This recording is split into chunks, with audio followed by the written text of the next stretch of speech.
जो आप चाहते हैं, जो आपके जनहित में है, जो आप लोग मिलजुल कर आप लोग चाहते हैं, वही हम लोग करेंगे।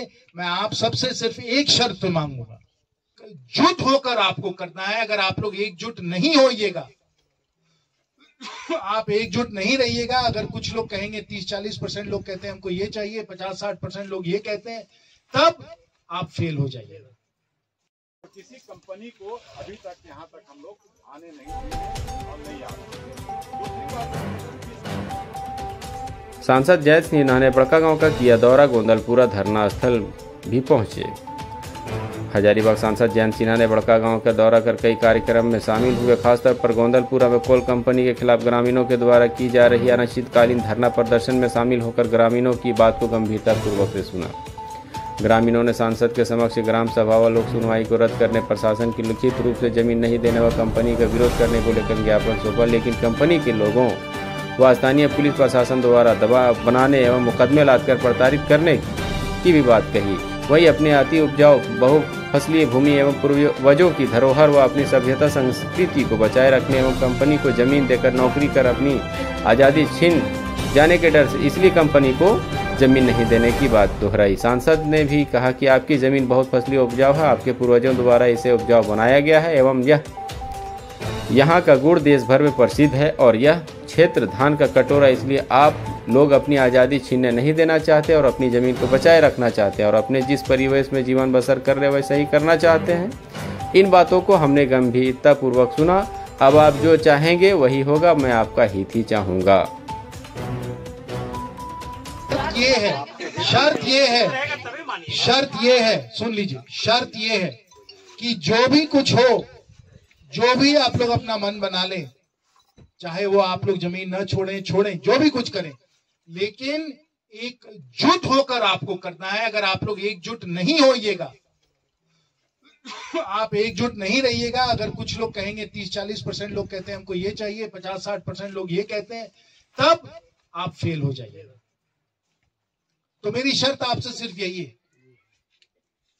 आप जो चाहें वो होगा, लेकिन आपको एकजुट, एक स्वर में, एक आवाज में कहना है, यही हमको चाहिए। अलग अलग लोग अलग अलग बात करेंगे तो काम नहीं चल पाएगा। हम ठीक बोल रहे हैं, गलत बोल रहे हैं?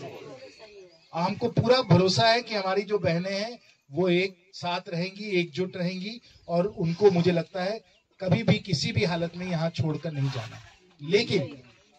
लेकिन मोह बहुत होते हैं, मोह और लोभ बहुत होते हैं साथियों। बहुत सारे मेरे भाई लोग यहाँ बैठे हैं, आप लोग जान लीजिए निराला जी, हम ठीक बोल रहे हैं गलत बोल रहे हैं? मोह बहुत होते हैं। तो इसलिए अगर आप लोग एकजुट नहीं होइएगा, साथ नहीं रहिएगा और सर्वसम्मति से शांतिपूर्वक काम नहीं लीजिएगा, तो मैं आपको सुरक्षित नहीं रह सकता।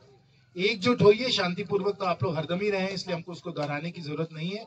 लेकिन शांतिपूर्वक संवैधानिक तौर पे जो भी कुछ करना होगा, लेकिन एक साथ नहीं है, किसी बात से डरते नहीं है, कोई हमको खरीद नहीं सकता है। कोई नेता कभी नहीं कह सकता है कि जयंत सिन्हा को किसी ने फुसलाकर, किसी ने बरगलाकर, किसी ने खरीद कर अपना काम करवाया।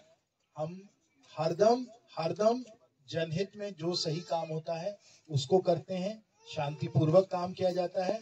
और जहां बहुत बड़ा विवाद हुआ भी है, जैसे पाखरी बारवाडी में जहां गोली तक चली है, साथियों आप लोग को जान लेना चाहिए, आज वही पाखरी बारवाडी में देश को बहुत योगदान मिल रहा है। वहां से जबरदस्त पैमाने पे कोयले का खनन हो रहा है और लोगों की सहमति से हो रहा है, इसलिए पाखरी बारवाडी में हम लोग कोयले का खनन कर पा रहे हैं। लेकिन अगर लोगों की सहमति नहीं है वो दूसरी बात है। हमारे ही प्रयास से माननीय मुख्यमंत्री जी उस समय वर्तमान रघुवर दास जी थे, हम लोगों ने जो पैकेज दिलवाया पाखरी बारवाडी को, वो पैकेज पूरे देश में ऐसा पैकेज मुआवजा का किसी को नहीं मिला है, ऐसा पैकेज किसी को नहीं मिला है। उसी से लोग संतुष्ट होकर फिर उन लोगों ने खनन की स्वीकृति दी और पाखरी बारवाडी में खनन चालू हुई। और अब पिछले 5-6 साल से जो खनन वहां हो रहा है उसको विस्तार भी किया जा रहा है, क्योंकि अभी भी लोग मोटा मोटी तौर पे संतुष्ट है। और मैं आपको ये भी बता दूं कि उसी प्रकार से चट्टी बरियातू केलेदारी में भी काफी विवाद हुआ, लेकिन वहां भी सब कुछ जो है शांतिपूर्वक हम लोगों ने समझौता कराई और वहां भी खनन अब आरंभ हो चुका है। हम ये नहीं कह रहे हैं कि यहाँ खनन होगा, हम ये बिल्कुल नहीं कह रहे हैं।